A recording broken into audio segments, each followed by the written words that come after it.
फंदे से लटकाया गया। फांसी का फंदा एक था, गर्दनें दो थी, एक बाबा राम शरण दास की थी और एक मौलवी आमिर अली की थी।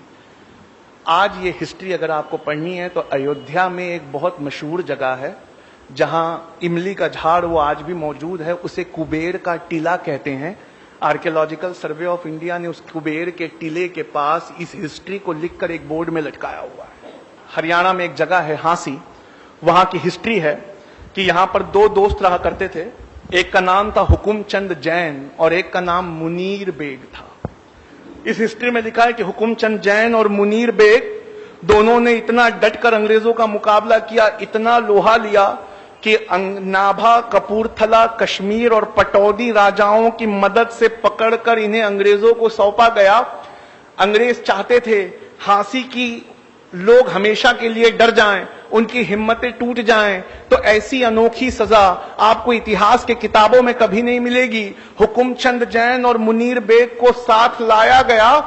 हुकुमचंद जैन को उनके मजहब के खिलाफ जिंदा दफना दिया गया और मुनीर बेग को उनके मजहब के खिलाफ चिता पर जिंदा जला दिया गया। मोतिहारी के लोगों, हमारे बीच एक ऐसा इंसान है जिसने गांधी जी की जान बचाई। इस इंसान का नाम बटक मियां अंसारी है। बटक मियां अंसारी को ये काम सौंपा गया था कि वो गांधी जी को चंपारण सत्याग्रह के दौरान दोनों टाइम खाना खिलाते रहे। अंग्रेजों ने बटक मियां अंसारी के सारे परिवार को एक साथ किडनैप कर लिया और उन पर यह दबाव बनाया कि बटक मियां अंसारी गांधी जी के खाने में पॉइजन मिला दे। बटक मियां अंसारी ने उनके दबाव में जब ये कदम उठाना चाहा तो ऐन गांधी जी के निवाला तोड़ने से पहले बटक मियां अंसारी ने उनके हाथ से छीन कर वो डिश फेंक दी। जब गांधी जी ने पूछा तो रोने लगे। कहा अंग्रेज उद्योगपतियों ने कल मेरे बच्चे की लाश भिजवाई है, अगर आज मैंने आपको पॉइजन नहीं दिया तो एक और परिवार से ऐसा होगा जिसकी लाश मुझे भिजवा दी जाएगी। बटक मियां अंसारी ने अपने परिवार की परवाह बिना किए गांधी जी के हाथ से वो पॉइजन भरा कटोरा छीन कर फेंक दिया। ऐ मोतिहारी के लोगों, मैं उस वक्त वहां मौजूद था और मैं आज आपके बीच राष्ट्रपति बनकर आया हूं और गांधी जी की जान बचाने वाले इस बटक मियां अंसारी को उसके एवज में 50 एकड़ जमीन मोतिहारी में देना चाहता हूं। ये जिसकी स्पीच का टुकड़ा है वो हमारे भारत के पहले राष्ट्रपति बाबू राजेंद्र प्रसाद थे, जिन्होंने 1950 में बटक मियां अंसारी को जमीन का 50 एकड़ का टुकड़ा देना चाहा। बटक मियां अंसारी को वो 50 एकड़ जमीन कब अलॉट की गई तो लिखा है 1957 लग गए जमीन को अलॉट करते करते, तब तक बटक मियां अंसारी इस दुनिया में नहीं रहे। मपीला ये वर्ड है केरला के मुसलमानों के लिए। आप ये जानते हैं कि मुसलमान इन्होंने इंडिया में दाखिल अफगानिस्तान की साइड से नहीं हुए। अब रिसर्च ने यह साबित कर दिया है कि पहले मुसलमान केरला में आए थे और इंडिया की सबसे पुरानी मस्जिद जब भी आप विकिपीडिया पे टाइप करेंगे तो वो केरला में मिलेगी, अफगानिस्तान में नहीं मिलेगी। केरला के इन मुसलमानों को मपीला मुसलमान कहा जाता है। मपीला मुसलमान, इन मपीला मुसलमानों ने गांधी जी के असहयोग आंदोलन में बहुत बढ़ चढ़ के हिस्सा लिया। गांधी जी के असहयोग आंदोलन में हिस्सा लेने के बाद अंग्रेजों ने इन्हें बहुत जोर से कुचला, इतने जोर से कुचला कि क्या आप में से कोई बता सकता है जलियांवाला बाग में जनरल डायर की गोलियों से मरने वाले लोग कितने थे? 379। जलियांवाला बाग आता है, आज भी ये नाम आता है तो क्या आप इज्जत से हाथ बांधकर खड़े नहीं हो जाते? 379 निहत्थे औरतें, बच्चों और बूढ़ों पे गोलियां चलाई गई थी जलियांवाला बाग में।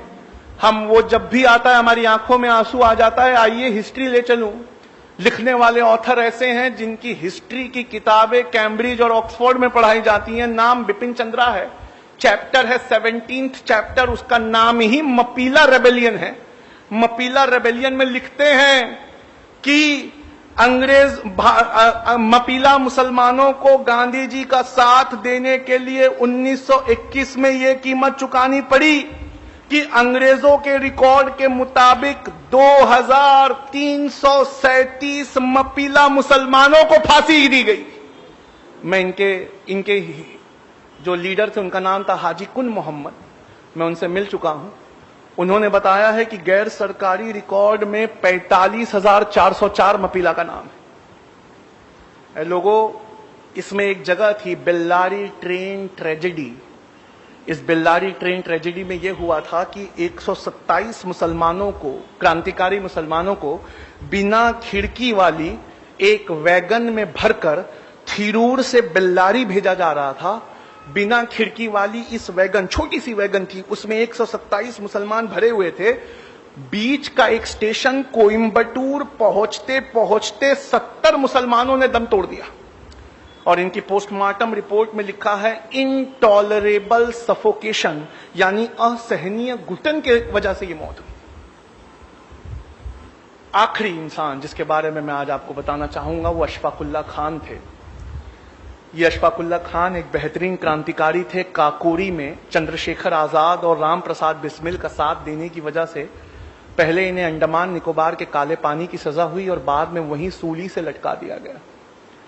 अशफाकुल्ला खान से मिलने जब उनका परिवार पहुंचा तो वो बेतहाशा रोने लगा और परिवार उत्तर प्रदेश में मिलने पहुंचा एक दिन पहले जब उन्हें काले पानी भेजा जा रहा था। अशफाकुल्ला खान ने उनके बहते हुए आंसुओं को देखा और देखकर आंसू पोंछते हुए कहा, ऐ मेरे घर वालों, तुम इन आंसुओं को रोक लो। क्या तुम्हें इस बात की खुशी नहीं है कि हर साल जब आजादी का दिन आएगा तो राम प्रसाद बिस्मिल, कन्हैया लाल और खुदीराम बोस के साथ उसी सांस में तुम्हारे भाई अशफाकुल्ला खान का भी नाम लिया जाए। गांधी जी से पूछा गया दांडी मार्च के वक्त, कहा गांधी जी अगर अंग्रेज आपको दांडी मार्च पूरा होने से पहले गिरफ्तार कर ले तो आपकी जगह कौन लेगा? इतिहास में नाम दर्ज है, गांधी जी ने कहा अगर दांडी पहुंचने से पहले मुझे अंग्रेज सरकार गिरफ्तार कर ले तो मेरी जगह अब्बास तैयब जी लेंगे। और गांधी जी कहते हैं, अब्बास देखना जब मैं जेल चला जाऊं तो तुम्हारे मुट्ठी से नमक ना छूटे। 1932 में गांधी जी को नमक आंदोलन के लिए अरेस्ट किया गया तो हजारों की तादाद में पठान निकल कर आए और खड़े हो गए। इतनी हजारों की तादाद देखकर अंग्रेज डर गए और अंग्रेज पेशावर से भाग गए। 2 दिन बाद वो गढ़वाली रेजिमेंट लेकर लौटे तो किस्सा खानी बाजार में सारे के सारे पठान टस से मस नहीं हुए। गढ़वाली रेजिमेंट से कहा इन पर गोलियां चलाओ। गढ़वाली रेजिमेंट के जवानों ने बंदूकों को लोड किया, देखा सबसे सामने की सफ में पठानों के बच्चे लगे हुए हैं और उन बच्चों के बीच उनका लीडर खड़ा था, उसका नाम था खान अब्दुल गफ्फार खान। अंग्रेज ने कहा कि ये खान अब्दुल गफ्फार खान, हथियार तो पठानों का जेवर होते हैं, तुम्हारे हथियार कहां है? कहा हमने गांधी से वादे के चलते अपने जेवर को उतार के फेंक दिया। कहा गांधी से वादा किया है, हथियार तो छोड़ो, हाथ तक नहीं उठाएंगे। ये फोटो, वहां जमा लोगों की फोटो आज भी गूगल और विकिपीडिया पे मौजूद है। सामने की 2 सफ में बच्चे खड़े और पीछे हजारों की तादाद में पठान खड़े। फिर अंग्रेजों गढ़वाली रेजिमेंट ने अपनी बंदूकें लोड की। इससे पहले गोली चलाती, गढ़वाली रेजिमेंट ने बंदूक ये कहकर फेंक दी, हमारे देश में एक जलियांवाला बाग काफी है, निहत्तों पे हम गोली नहीं चलाएंगे। अंग्रेजों ने खुद साख्ता बंदूकें उठाई, 207 लोग मारे गए। आप जानते हैं भारत सरकार ने उन्हें क्या इज्जत दी है खान अब्दुल गफ्फार खान को? मरणोपरांत यानी मरने के बाद भारत रत्न पुरस्कार से सवारा। खान अब्दुल गफ्फार खान का टाइटल है सीमा अंत गांधी यानी फ्रंटियर गांधी। उनको जो प्लाक मिला था भारत रत्न पुरस्कार, ये जो इंडिया का सबसे बड़ा पुरस्कार है, उन्हें दिया गया, जबकि वो अफगानी थे पर अफगानिस्तान उस वक्त इंडिया का हिस्सा था।